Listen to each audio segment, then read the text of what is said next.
everyone, and welcome to my channel. This is Dr. Mommy Budgets, and I am Amanda. Today I am here to do the week 2 budget projection for the month of March 2023. So if you are interested in that sort of content, then please hang around for the rest of the video. For those that are new to my channel, welcome, and for those that are not new, welcome back. Here on this channel I pretty much talk about anything related to finance and saving your money, spending your money, trying to invest your money, and I have a cozy chair conversation midweek where I talk about maybe a financial topic or any other topic that I would like. So as I previously stated, we will be going through the week 2 budget projection for the month of March. What I will do is I'm going to project a screenshot up on the screen so that you can follow along with me and we can dive into these numbers so that we can get our budget done to see what we plan on doing with our money this upcoming week. You should see that sheet there now. I will be looking down for reference purposes so that I can make sure that I do have my numbers correct. Today, guys, I am drinking on water, and I actually have a overripe banana that I plan on trying to get into my body before it goes totally bad. So that's what we will be doing today. All right, now as you can see, I actually have a quote today. Don't typically get a quote, well, I'm not gonna say typically. I will write a quote at the top of my page whenever it comes to me. I don't really force myself to sit and say, hey, let's try to think of a quote that we can put at the top of the page so that we can discuss. So this is what came to me this week. I kept running into thoughts about this phrase, and the phrase is, when you know what to do, do it. And that is in all areas of your life. So in other words, if you know that there's something you need to be doing, and you will know when there's something you need to be doing in your life, you need to do it, okay? If you've gathered the knowledge, that's the when you know part, the knowledge. You have done the research. You have read books on it. You have watched other people do that thing, whatever it is. When you know what to do or how to do it, then do it. It is not going to be effective at all if you just lean into the first part of this phrase, which is when you know what to do. See, that's where a lot of people get stuck at. When you know what to do, they just stay there. No actions are actually taken. So for example, they consume a lot of information. You know, they know so much about a certain topic. They know so much about how to lose weight. They know so much about how to save money. They know so much about how to do electrician work. Whatever it is, they get stuck there for years and years and years and years. They never move past the comma and get to the action of do it. So now that you have all this information, what are you going to do with it? It is not good enough just to have a lot of knowledge. If you're not going to implement it, execute it, do it. You know you've been trying to lose weight for years and years and years. You have done so much research. Now it's time for you to do it. Don't think about it, just do it. You know how to do it. So that's where we are. Same thing with your finances. You know you need to stop spending so much money. You know how to stop spending money. You've done research. Now just do it. Because your breakthrough comes on the other side of do it. Doesn't come on just on the previous side of the comma where you're just knowing information. It's not enough. I like action. I like people that take action. I would rather you have a limited amount of knowledge and take action. At least you know you're doing it, you're trying it. If it doesn't go as planned, then you know you need to go back and maybe acquire some more knowledge or do it differently or say it differently or whatever it is. Start doing more, okay? That is my phrase for today. All right, let's dive into these numbers. Week 2, budget projection, March the 10th, 2023. It is a Friday, so I get paid every single Friday. Therefore, I go through my budget every single week. And as I was writing out these numbers, yesterday actually is when I wrote the numbers out. I was thinking through, I put down the mortgage as you see first, and I was like, oh wow, it is week 2. It's time for me to pay my mortgage. So that's why I said doing these budget projections really trigger you to do what you need to do with your money. Okay, because I guess I've been so busy earlier in the week and doing so many things, I didn't even know it was mortgage week. And I normally get really excited when it's time to pay more money on the mortgage because I'm trying to pay down the mortgage. So yeah, but anyway, yeah, you want to make sure that you're budgeting your money. If you need to write it out, please write it out. Be it electronic copy, they have so many different planners and everything out here. Do what you need to do. All right, let's move on. Mortgage is $292. The security or alarm system is $23. Netflix is $19.99. Auto insurance is $79. Then I have another auto insurance policy, which is $62. These are projected amounts of money that I will be setting aside out of my pay for this week to make sure that I can cover these items.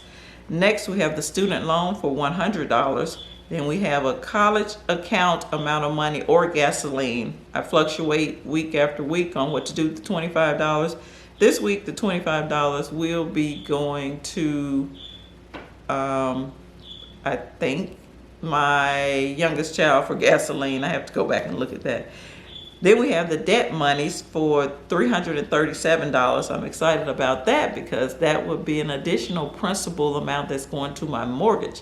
That money also fluctuates week after week, or I actually send it either to the tuition account one week and to pay more money toward my principal of my mortgage the other week. So this week is mortgage.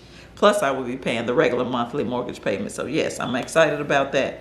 Then we have children's lunch account. I have one still left in high school for $30 for this week. And then we have household expenses, which is cash money that I pull out of my wallet for $148. Children's savings account, that's an automatic draft of $28.50. Then I do a minor Roth IRA for the youngest for $20. HOA fees for $6.70. And last but not least, I like to leave a buffer or cushion amount in this account, and that's $24. Okay. So our total for this week is $1,195.19. I like to leave a total of $1,368 in this account. However, you see the total is less than that, so let's subtract those two amounts. $1,368 minus $1,195.19 equals $172.81. As you can see, I'm indicating that we need to put that money away in the bill's savings account this week because it's an overage amount. That number gets a blue cloud because it has a relationship with another number on the page that has a blue cloud, as you can see. Now, that's step 1. Step 2, go back up through the expenses, put a PA with a purple circle next to it, indicating that although I am allocating this money out of this week's pay, I will not be paying those expenses this week. So you see those there. I'm not going to list each one again. Let's go down and get the total of that put away amount. $270.70. And as you can see, that is the number that I will be, or amount I need to put away as well. However, remember, we're doing this right here on paper. So anytime you see the word paper behind a number, that means we're making the moves with the money on paper first. Then we will do the physical moving of the money. Kind of takes me back to my phrase up here, when you know what to do. So kind of this moving of the numbers and adding and subtracting on the paper is the knowing part. That very last line you see on this sheet is going to be the actual doing part of the phrase. So I'm actually going to always do or physically move the money from one account to the other according to that last line on this page. Now, we will go back through these items. Hold on. What we're going to do, let's look at the next to the last line. We're going to take care of the two numbers in the clouds. As you can see, both amounts we need to put away this week, so we just need to add those two together. $172.81 plus the $270.70 equals $443.51, which is the total amount that needs to be put away, but of course right here on paper. Now, step 3 is to go back through the expenses and put a purple triangle next to any items that I will be taking care of this week. You see all those listed. I will not go through each one. However, let's look at the mortgage. Top line, as I stated, we're going to be paying the regular monthly mortgage payment this week. The regular monthly payment is $876 a month that I pay for my mortgage. However, I'm only projecting $292 out of this week's pay. So I'm going to have to go and find the rest of that money. So as you can see, I did the calculation there. $876 minus $292 equals $584. That's money I need to pull out of the bill savings account to help satisfy the mortgage. So, of course, that's right here on paper until we're done with everything. So now you see the numbers with the yellow lines underneath them. Those amounts have relationships. Now, the one at the top dealing with the mortgage is an amount I need to pull out. The one on the next to the last line at the bottom of the page is the amount I need to put away. So let's do our calculations on the very last line. The $584 minus the $443.51 equals $140.49. And that is the amount I will need to pull out of the bill savings account this week, because remember, your answer always take the action of the larger of the two numbers that you're calculating. In this case, the largest number is the $584. Its action is to pull it out of the bill savings account. So since it's the largest number, your answer is gonna take that action. So the $140.49 is the amount I will need to pull out of the bill savings account this week.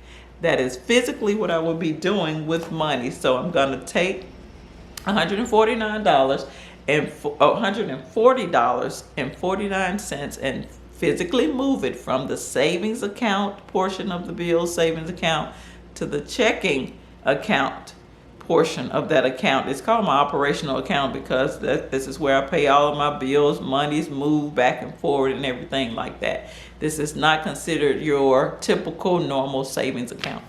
But that's what I do with that money every single week.